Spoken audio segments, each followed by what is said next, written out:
Olá, sejam bem-vindos ao Dincast, um podcast destinado a empresários e executivos de grandes e médias empresas a se tornarem líderes de mercado por meio da transformação de dados em estratégia de negócios. No episódio de hoje, falaremos sobre a reforma tributária. Ela avançou e deve ser votada ainda em 2023 no Senado.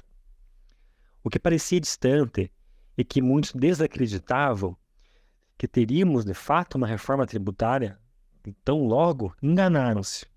A reforma andou e, após aprovação pela Câmara dos Deputados em julho deste ano, ela foi remetida ao Senado. E no dia 25 de outubro, agora, foi apresentado o relatório para ser votado na Comissão de Constituição, Justiça e Cidadania do Senado, que é o último passo para ser votado em definitivo pelos senadores. A deliberação no Senado ocorrerá em 2 turnos e necessita de 3/5 dos votos para aprovação.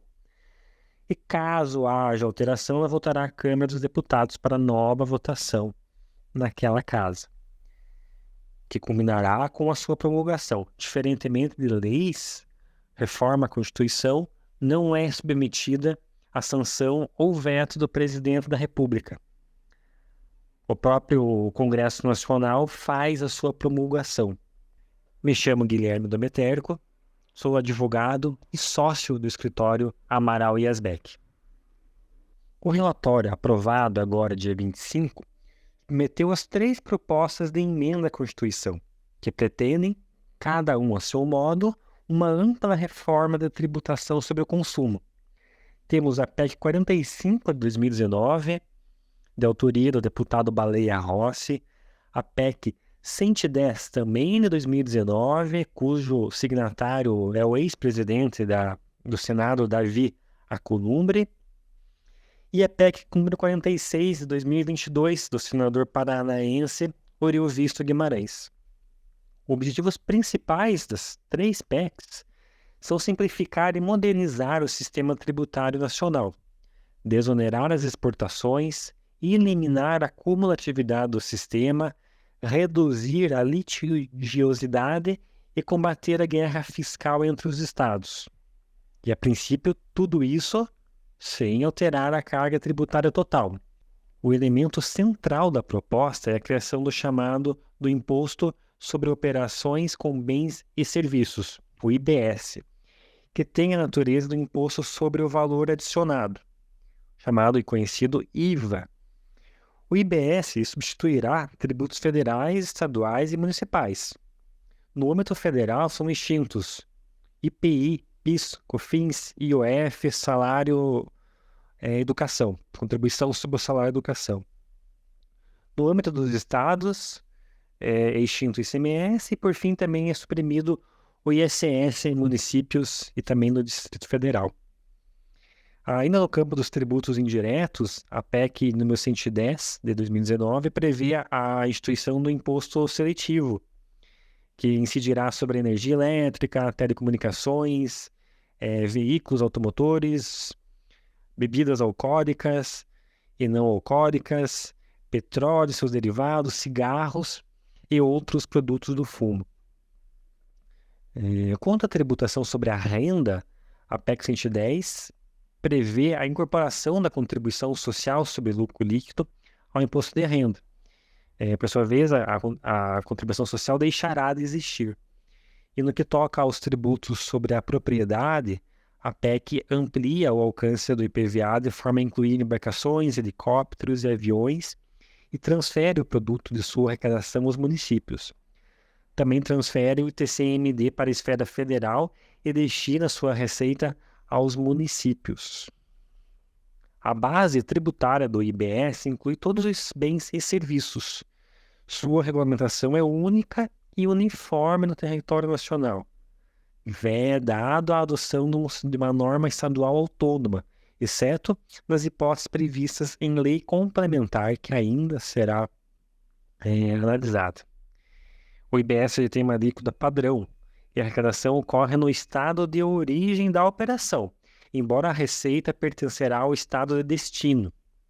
incide sobre as importações, mas não sobre as exportações. Não pode prever tratamento favorecido, exceto para uma lista restrita de produtos e serviços.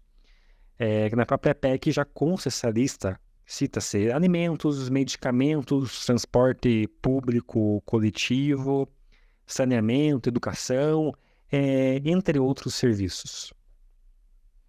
Já o imposto seletivo, ele tem as seguintes características. Ele é monofásico, pode ter alíquotas diferenciadas, não onera as exportações, mas incide sobre as importações. Não pode ter alíquota superior à do IBS, exceto nos casos de cigarros e outros produtos de fumo e de bebidas alcoólicas. E ele também não poderá integrar a sua própria base ou a base do IBS. Já em relação ao IPTU e ITBI, a proposta prevê que a lei complementar disporará sobre alíquotas mínimas, limites da concessão de benefícios fiscais e reajustes mínimos na base de cálculo. Esses impostos também serão arrecadados, fiscalizados e cobrados pela União, porém a renda deles será destinada aos municípios. No restante, fica mantido o tratamento tributário favorecido para as micros e pequenas empresas, e a atual repartição das receitas tributárias permanece inalterada, exceto o IPVA e o TCMD, que sofrerão alterações. Aqui também haverá uma ampliação da autonomia orçamentária da administração tributária, e regula-se o regime jurídico de seus agentes. Já a PEC número 46 de 2022, do senador Oriovisto Guimarães, ela objetiva reformar o sistema tributário, embora de forma um pouco mais restrita que as PECs 45 e 110. Ao contrário dessas últimas, não integra as bases tributárias de bens e serviços e mantém os dois principais impostos dos entes federados, o ICMS e o ICS. Nesse sentido, a PEC 46 de 2022 ela é menos audaciosa do que as outras duas primeiras e pretende também alterar o sistema tributário nacional de forma mais pontual. A ênfase dessa proposição recai em 6 aspectos: a unificação e a simplificação da legislação, redução dos conflitos, compartilhamento de informações entre as administrações tributárias, a ampliação dos mecanismos de não cumulatividade dos impostos, o regramento mais restritivo em relação à concessão de benefícios e incentivos fiscais e a transição para o princípio do destino da distribuição das receitas dos impostos mediante a criação de câmara de compensação. Secundariamente, trata da responsabilidade tributária e da contribuição previdenciária patronal, autorizando, nesse último caso, a adoção de alíquotas diferenciadas em função do uso intensivo de mão de obra. O Congresso espera que a aprovação da PEC represente um avanço na direção da simplificação do sistema tributário, de combate à sonegação, do fim da cumulatividade, da cessação da guerra fiscal, da plena desoneração das exportações, do tratamento equânime de diversos setores econômicos, do fortalecimento do federalismo fiscal, da redução do contencioso administrativo e judicial, da defesa da justiça social e da preservação do meio ambiente. Certamente ainda teremos muitas discussões sobre o tema. A proposta deverá ser julgada no dia 7 de novembro agora, e muitos pontos podem ser alterados.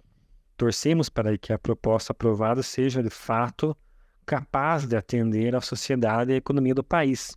Afinal, os brasileiros, os trabalhadores, não suportarão apenas a custear os serviços do Estado, seus políticos e seus servidores públicos. Estamos atentos a essas modificações, tanto como cidadão que recorde seus impostos, como para o auxílio à interpretação da norma, pois até o prometido Éden e a simplificação do nosso sistema teremos ainda um período bastante conturbado. Ficou alguma dúvida? Nós, da Amaral e Asbeck, estamos à disposição para aprofundar sobre o tema.